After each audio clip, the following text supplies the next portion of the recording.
les entretiens de Synergie Mag. Les entretiens de Synergie Mag. Bonjour, aujourd'hui nous avons le plaisir d'accueillir Sarah Nunes, enseignante spécialisée et professeure de musique pour les personnes en situation de handicap. Elle va nous parler d'une de ses passions qui est aussi devenue son métier, l'enseignement de la musique.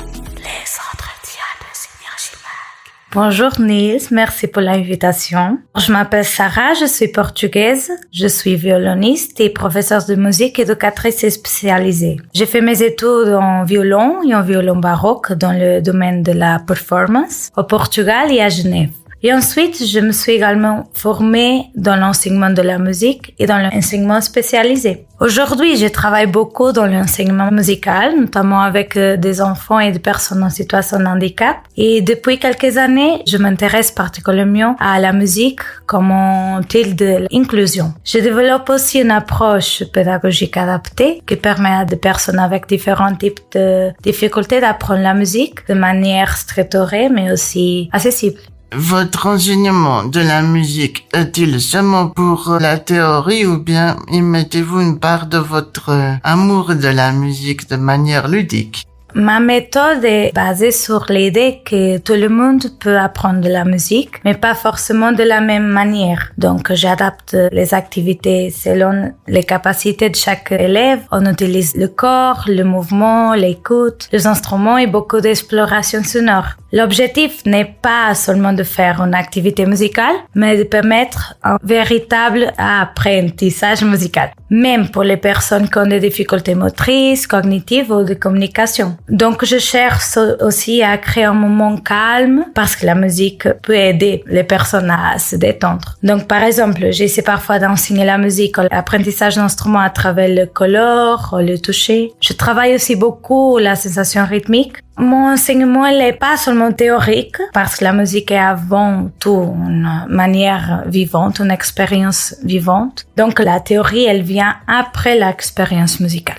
Les entretiens de Synergie Mag. Qu'est-ce qui vous motive dans votre travail avec les personnes en situation de handicap?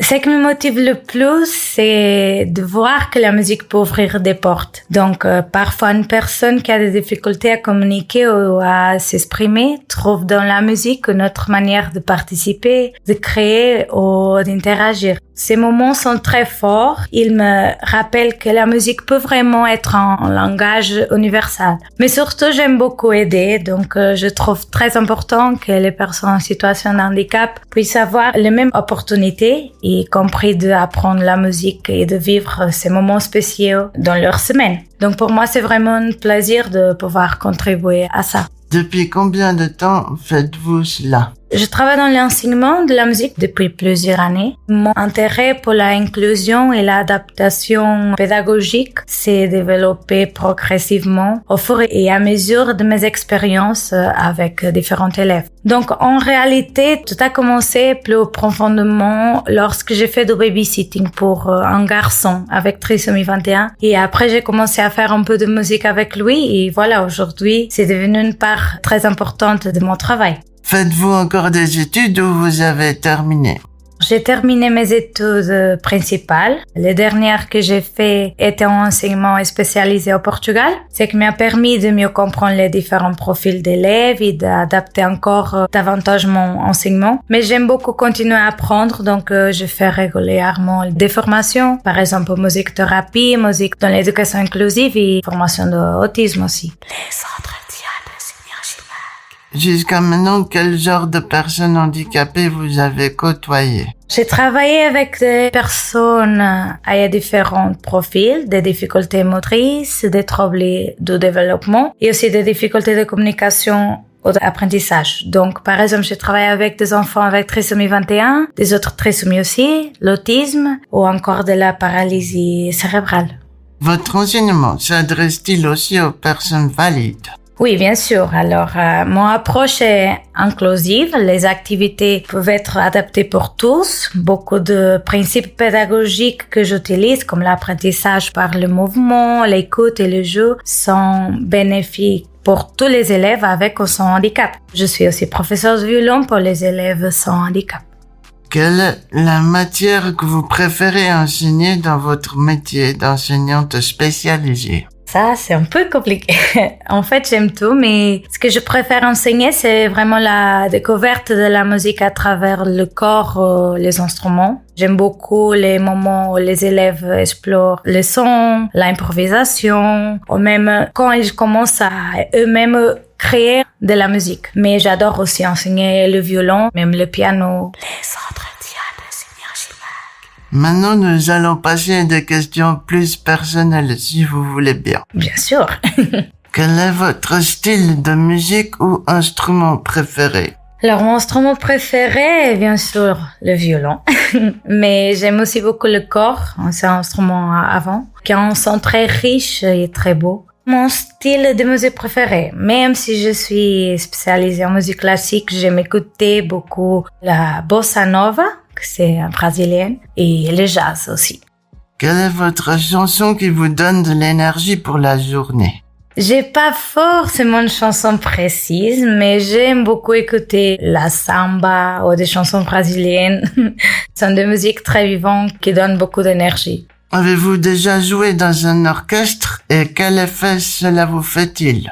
Oui, au Portugal, j'ai joué dans un orchestre toute la semaine. Et ici à Genève, heureusement, j'ai l'occasion de jouer assez régulièrement avec différents ensembles. J'aime bien, donc ça me fait vraiment de plaisir de jouer et de faire de la musique avec des autres. Et après, c'est des moments vraiment cool, on peut dire, de partager la musique ensemble. Les entretiens de Synergie Mag. Dans votre famille, avez-vous quelqu'un en situation de handicap? Dans ma famille, j'ai pas, mais depuis que j'étais très jeune à l'école, j'ai toujours deux personnes en situation de handicap dans ma classe. Par exemple, j'avais 2 élèves avec paralysie cérébrale et ça m'a beaucoup appris sur l'importance de l'inclusion.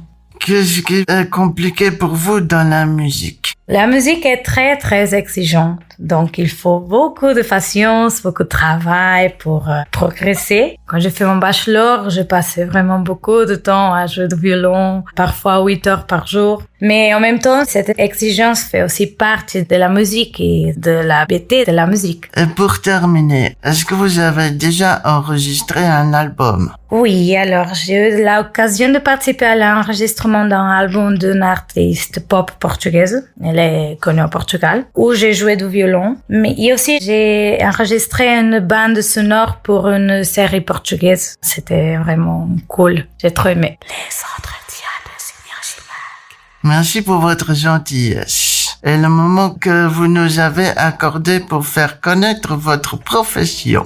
Si les cours vous intéressent avec Sarah, n'hésitez pas à la contacter pour vous inscrire. Les entretiens de Synergie Mag.